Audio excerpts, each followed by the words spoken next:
Hi everybody, nice to be back here again. My name is Dan Sandhu.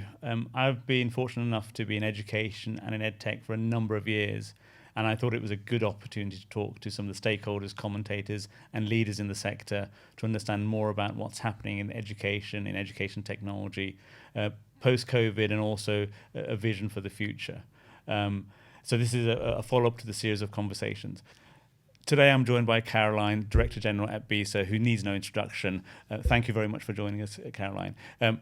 Even though you need no introduction, could you just give everyone a bit of a background of BESA, yourself, and how long you've been in the role? Sure. Thank you so much. It's good to be here. I'm Caroline Wright. I'm Director General of the British Educational Suppliers Association. So we're the industry trade body that represents the UK's leading educational suppliers. So everything from the best way to describe us is literally take a school, turn it upside down.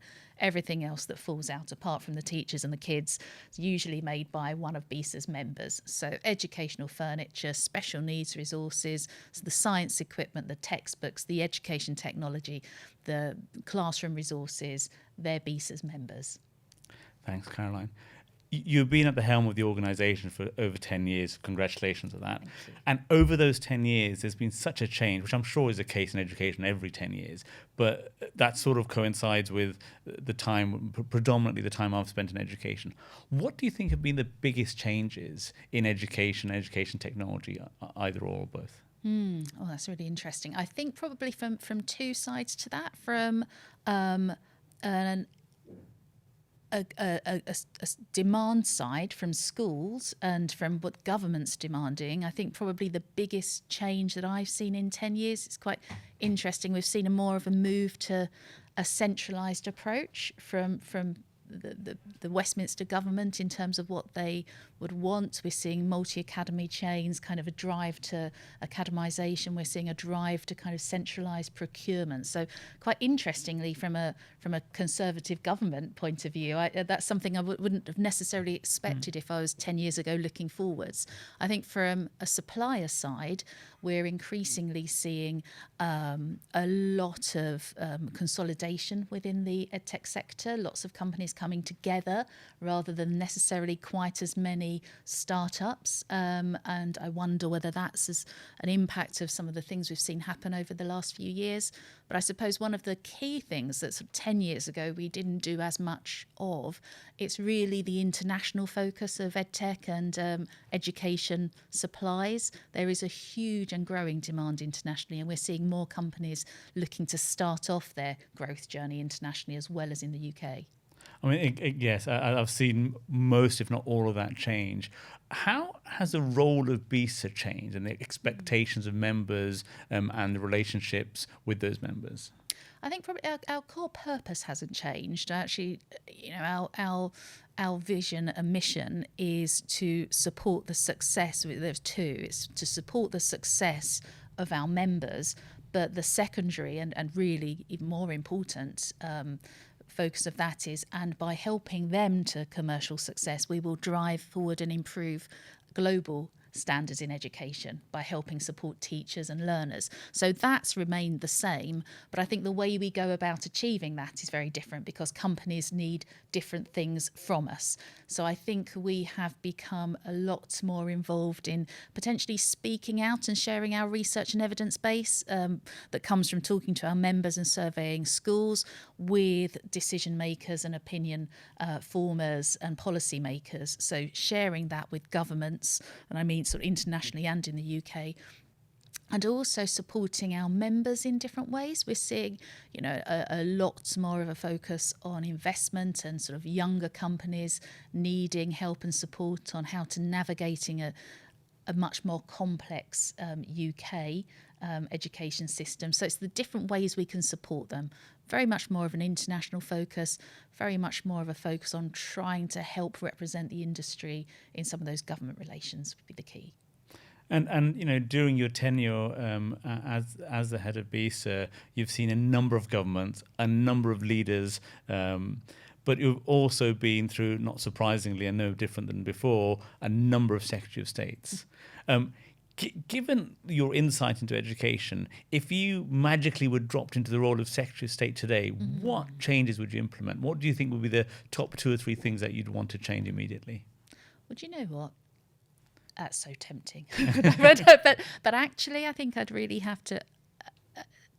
If I was Secretary of State, the single biggest impact I think I could make would be by not implementing a huge new change. Because I think when you look at what schools and colleges and the system, the workforce have had to deal with, it's just been a phenomenal number of initiatives and interventions. And actually, I think the best thing I could do if I were Secretary of State would be to trust the system and let them have a little bit of space, especially coming out of COVID, so that they could actually do what they know is best for their learners. And why do you think it is? It's a question that's personally bugged me for years. Why do you think it is that the Education Secretary of State has a tenure on average of about 20, 23 months, as opposed to other ministers or Secretary of States that don't have such a short tenure? I don't know about that. We see some ministers that last a very long That's time, true. but That's true. Absolutely, the Secretaries of State, I don't know, and it's a shame actually, because the vast majority of the Secretary of States have some. Nobody goes into a role of the Secretary of State of Education wanting to damage a system. They want to help support the system. I wonder whether it reflects perhaps as a society or as a government what position of importance we place on education. And actually, when you look at coming out of COVID, we have rightly and absolutely supported our health service as we must, and had a huge programme of vaccination. Actually, education is just as important. And when you look at the COVID catch-up plan and sadly Sir Kevin resigning from that role because of a lack of investment in COVID recovery and education recovery, I wonder whether maybe there's more of we need to reposition education as being one of the absolutely most important positions of state there could be, because you're looking after future generations. And if that were the case, we probably wouldn't see such turnover every 18 months.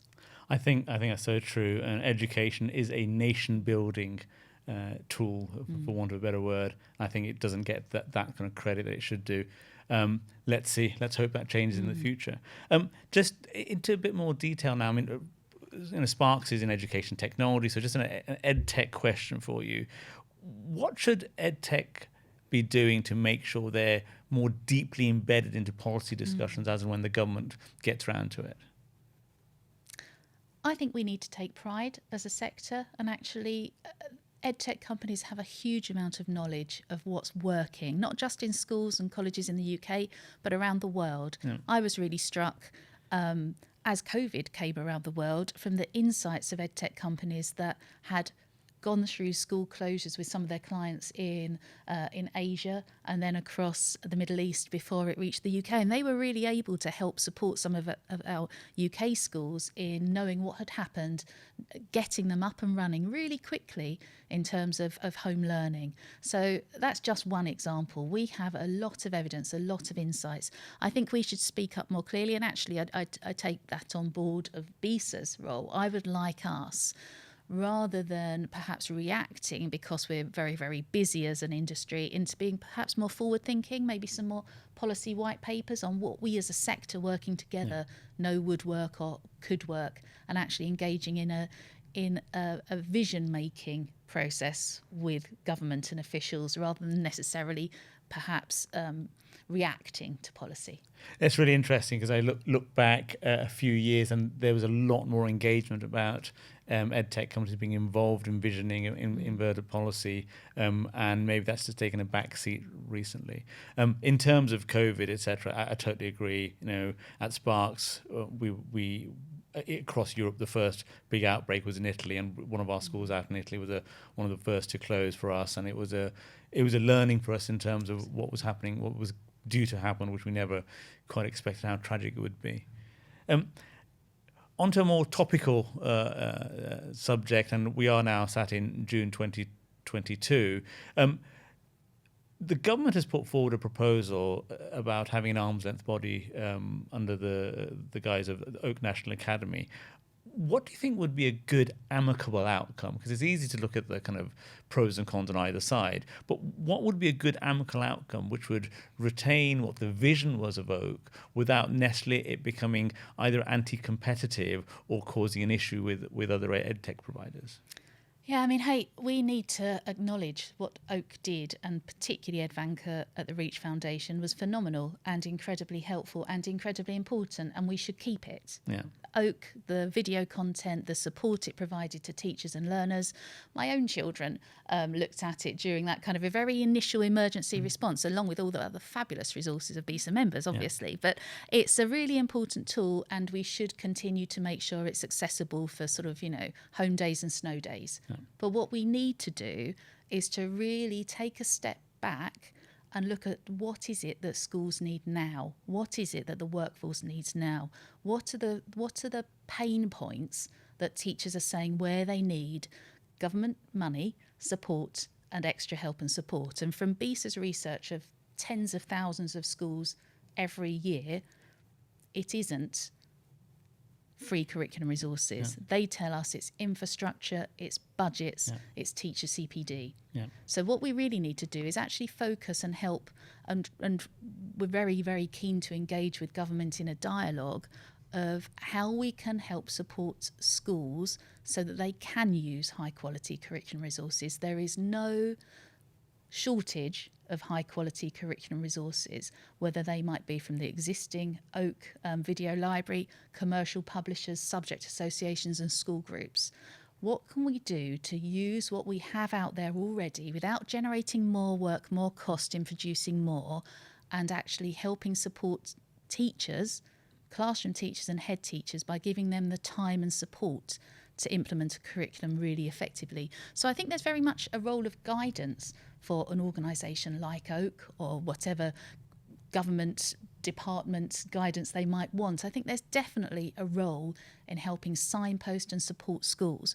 But what we need to make sure we do is that we don't damage a highly performing and functioning marketplace where there is already curriculum resources available and trusted and used and trained. We have teachers that have really invested in particular curriculum systems or particular products or services or digital platforms.